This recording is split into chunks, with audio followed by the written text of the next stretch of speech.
जर मुलांनो तुम्हाला MST सिटीमध्ये कमी पर्सेंटाइल मिळाले असतील आणि तरी देखील तुम्हाला चांगल्या इंजिनिअरिंग कॉलेजमध्ये ॲडमिशन घ्यायचे असेल ना, तर हा व्हिडिओ खरंच खूप इम्पॉर्टंट असणार आहे. कारण तुम्हाला मी सांगतो, या व्हिडिओत तुम्हाला काही स्ट्रॅटर्जी, काही ट्रिक्स सांगणार आहे ज्या तुम्ही कॅप्रॉनमध्ये यूज करून मित्रांनो कमी पर्सेंटाइलवरती देखील चांगलं कॉलेज मिळवू शकता. व्हिडिओ खरंच खूप इम्पॉर्टंट होणार आहे.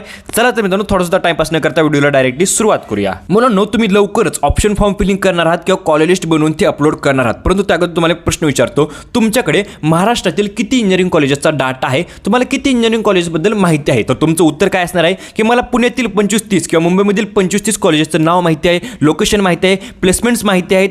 परंतु तुम्हाला मी सांगतो, हाच तर खूप मोठा आणि सर्वात मोठा प्रॉब्लेम आहे. हा प्रॉब्लेम दूर करण्यासाठी तुम्हाला मी काय करतोय, आपल्या व्हॉट्सअप ग्रुपची जे लिंक आहे ना, ते डिस्क्रिप्शन बॉक्समध्ये देतोय, त्यावरती क्लिक करा, व्हॉट्सअप ग्रुप जॉईन करा. फ्रीमध्ये आहे, सर्व गोष्टी फ्रीमध्ये आहेत. आणि लक्षात घ्या, त्यावरती जॉईन केल्यानंतर तुम्हाला प्रत्येक region wise best engineering colleges, म्हणजे पुण्यातील बेस्ट इंजिनिअरिंग कॉलेजेस, मुंबईमधील बेस्ट इंजिनिअरिंग कॉलेजेस किंवा तुम्हाला ऑल ओव्हर महाराष्ट्रामधील बेस्ट इंजिनिअरिंग कॉलेजेस तुम्हाला पाहायला मिळतील. म्हणजे काय होईल मित्रांनो, तुमच्याकडे भरपूर कॉलेजेसचा डाटा असेल, त्याचे नाव असतील, त्याचे लोकेशन असतील, प्लेसमेंट असतील, सर्व गोष्टी, त्यांचा डिटेल कोड असेल, सर्व गोष्टी तुम्हाला मी फ्री ऑफ कॉस्ट प्रोव्हाइड करतोय. मी का प्रोव्हाइड करतो तुम्हाला मी सांगतो. खूप मुलांचा प्रॉब्लेम काय होतो, ज्यावेळी ते कॉलेज लिस्ट बनवत असतात ना, त्यांची कॉलेज लिस्ट किती कॉलेजची बनते माहिती आहे का? त्यांचे कॉलेज लिस्टमध्ये फक्त 25 ते 30 कॉलेजेस असतात. परंतु माझं म्हणणं आहे, जर तुम्हाला पर्सेंटाइल कमी आहेत ना, तर तुम्हाला जवळपास मित्रांनो 50+ कॉलेजेसची कॉलेज लिस्ट बनवायची आहे. हे लक्षात नक्की ठेवा. जर तुम्ही 50+ कॉलेजेसची कॉलेज लिस्ट बनवली ना, तरच तुम्हाला मित्रांनो चांगलं कॉलेज आणि त्याचा फायदा तुम्हाला घेता येणार आहे. तर लक्षात घ्या, सर्वात महत्त्वाचं म्हणजे कॉलेज लिस्ट कशा प्रकारे बनवायची, ते कशा प्रकारे त्याचा सिक्वेन्स लावायचा, काय ट्रिक्स वापरायच्या, हे व्हिडिओमध्ये तुम्हाला मी पुढे सांगणारच आहे.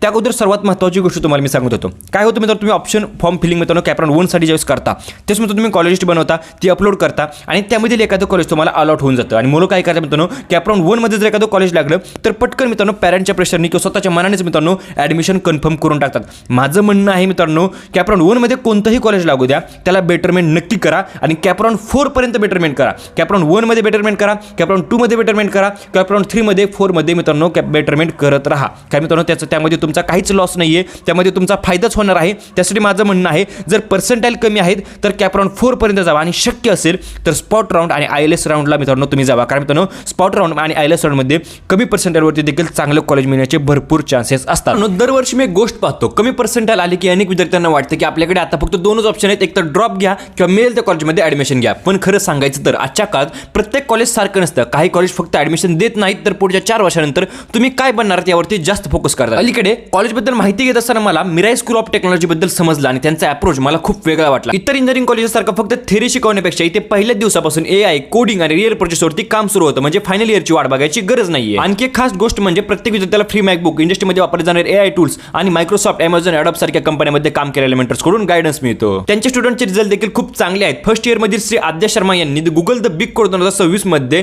टॉप 50 मध्ये स्थान मिळवलं, तर मॉली अरोरा यांनी 155 पेक्षा जास्त टीम्स मधून नॅशनल हॅकॅथॉन मध्ये टॉप 8 मध्ये स्थान मिळवलं. म्हणजे ते फक्त एक्झाम पास होण्यावर नाही, तर इंडस्ट्रीला लागणारे स्किल्स आणि स्ट्रॉंग पोर्टफोलिओ तयार करण्यावरती फोकस केला जातो. जर तुमच्या पर्सेंटाइल अपेक्षित इतके आले नसतील तर ऑप्शन संपले तसे अजिबात समजू नका.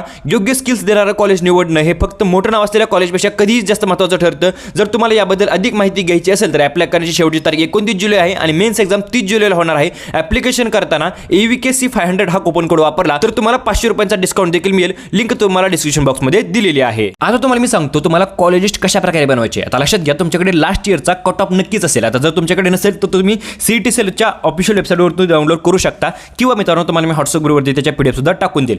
ज्यावेळेस तुम्ही कॉलेज लिस्ट बनवताय ना, तो लास्ट इयरचा कट ऑफ शेजारी घेऊन कॉलेज लिस्ट बनवा. लक्षात घ्या, जर मित्रांनो एखाद्या कॉलेजचा मित्रांनो कट ऑफ 80 पर्सेंटाइल असेल ना, तर मित्रांनो 2 पर्सेंटाइल वाढवून चाला. त्याचा ह्या वर्षाचा कट ऑफ 82 पर्सेंटाइल पकडून चाला आणि त्याप्रमाणे कॉलेज लिस्ट बनवा. सुरुवातीला काय करायचं, तुम्हाला कॉलेज लिस्ट बनवताना पहिले जे 10 ते 15 कॉलेज आहेत ना, तर तुम्हाला टॉप कॉलेजेस टाकायचे, जसं की COEP, VJTI, PICT अशा प्रकारचे टॉप कॉलेजेस टाकायचे. आणि सर्वात महत्त्वाचं म्हणजे फॉर एक्झाम्पल समजून चाला, तुम्हाला मित्रांनो CET मध्ये 60 पर्सेंटाइल भेटलेले आहेत, तर लक्षात घ्या जे तुमचे 65 पर्सेंटाइल पासूनचे मित्रांनो पुढचे कॉलेजेस आहेत ना, ते तुम्ही टाकून द्या. त्याचा सिक्वेन्स एवढा मॅटर करत नाही.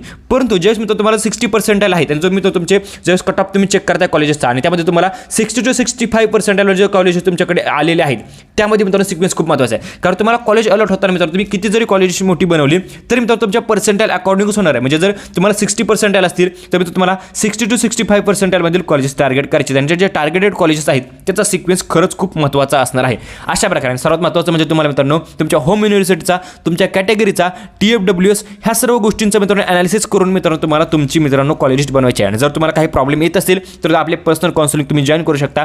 कॉन्टॅक्ट कशा प्रकारे करायचा स्क्रीनवरती नंबर दिसत आहे, मी तो तुम्ही कॉन्टॅक्ट करू शकता. व्हिडिओ कसा वाटला कमेंट करून नक्की सांगा. व्हिडिओला लाईक करा, चॅनलला सबस्क्राईब करा. व्हिडिओ बद्दल धन्यवाद.